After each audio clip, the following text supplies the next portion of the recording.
প্রিয় দর্শক, আমরা আছি হলো উত্তমসরায়।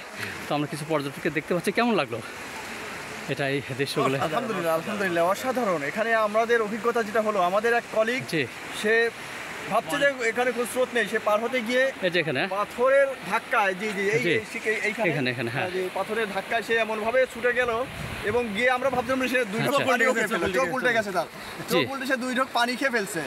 তাই না? পরে দেখলাম হাতে এখানে চোট আঘাত পেয়েছে। হ্যাঁ অবশ্যই অবশ্যই চলে বেঁচে আসছে ইনশাআল্লাহ, আলহামদুলিল্লাহ।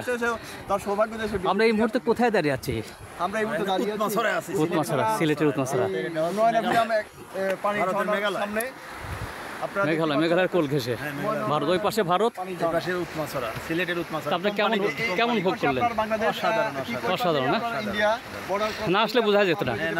আচ্ছা, ওই পাশে যদি মানিক মিয়ার মতো কেউ আমাদের আপনারা এদের চুরি করে এদিকে পালাতে যান, সেক্ষেত্রে কিন্তু সহজেই পার হতে পারবেন। আচ্ছা আচ্ছা, ওইটাই ভারত। আপনার এই যে আপনার সামনে বর্ডার দেখতে পাচ্ছেন,